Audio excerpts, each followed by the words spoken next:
My name is Nse Victor King, and I will be anchoring the show this morning. Something very striking happened on Wednesday, which we are going to talk about this morning, and a lot of Nigerians are also talking about it, where some irreligious group came up to say that, before we heard that Christians were the ones being persecuted in this country, but some people, who are known as irreligious people, these people who don't believe, they don't subscribe to any of these religions, whether Christianity or Islam or any religion in the world. They just choose to be and stay away from anything religion and anything beliefs. So they say that they are even the one being persecuted in the country.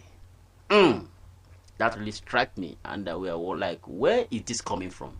So this morning we'll be talking about that, and they came from very brilliant perspective, and if you see the argument they came with, a lot of Nigerians were like, could they be right or could they not be right?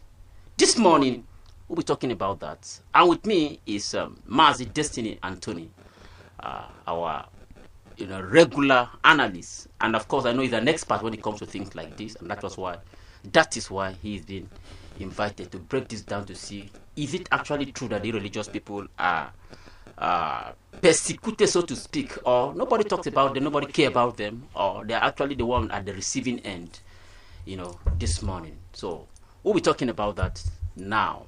Mazi Destiny Anthony, you're welcome. Thank you, my brother. Good to have you. And good morning, Abuja. All right. Thanks for honoring the invitation, even though it was short. Thank you, sir. All right. I know you are not a very religious person, so to speak. You are just a good person. I've met you for some time now. And maybe you will be in a right. I don't know if you are one of the people in these groups. I wasn't there, okay. but they said the truth. Okay, all right. Let's get to see how they say the truth the day after, because I disagree in some aspects. Maybe you agree in some aspects. I'm not all, because since you say they say the truth, that means the truth should be absolute. Yeah. Tongues went wagging when the non-religious people in Nigeria called for full recognition and respect as equal citizens, urging the government to end the systemic discrimination and stigmatization they face in the country's religiously dominated society. Speaking at the World Conference of Non-Religious People in Nigeria held in Abuja, that was on Wednesday, participants demanded that Nigeria's secular constitution be upheld to protect both freedom of religion and freedom from religion. Freedom of religion and freedom from religion.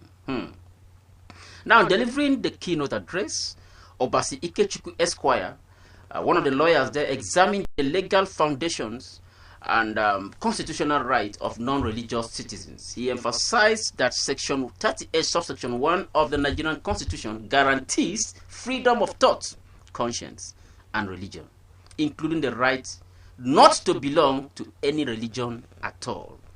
The persecution of the irreligious is a direct violation of our constitution, according to Ikechukwu Esquire. And the law is clear. Every Nigerian has the right to think freely, believe freely, or choose not to believe at all. He called on government institutions to uphold true secularism, insisting that freedom of religion cannot be complete without freedom from religion. And also, one of the participants of this, meetings, Abraham Daniels, highlighted the social realities faced by non-religious Nigerians, including discrimination, exclusion, and even wrongful imprisonment. Even though Nigeria is a secular nation, according to him, the secularism exists only on paper, according to Daniel. Many of our people have suffered, some jailed, others silenced, simply because they choose reason over religion. He urged Nigerians to view non-religious citizens not as outsiders, but as fellow humans deserving of respect and dignity.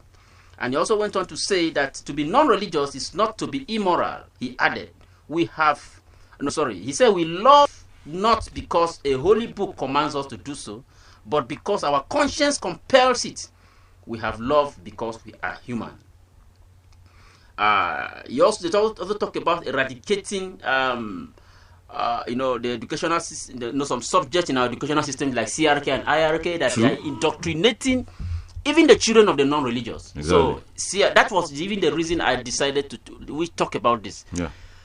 Maybe I should stop here, but we'll continue to give some of the points they brought up. But let's start from that issue of Christian religious studies and Islamic religious studies in our school. Yeah. Should it be scrapped according to this organization?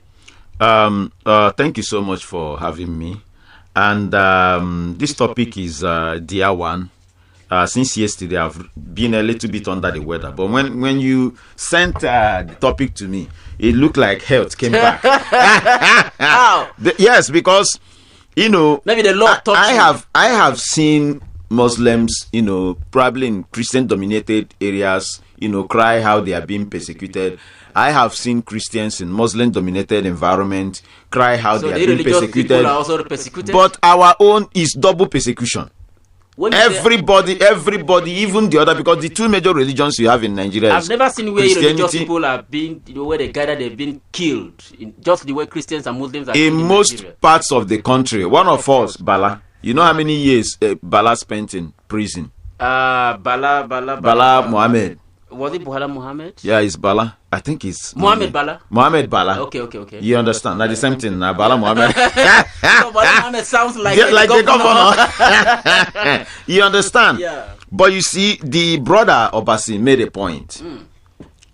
We shouldn't just talk about freedom of religion.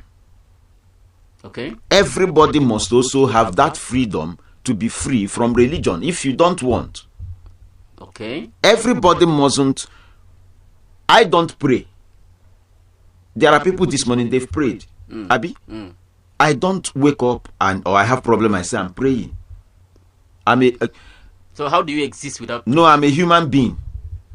I don't talk to spirit or somebody that I can't see. If I have problem, I'll call Victor. I need something. Okay. Can you help me?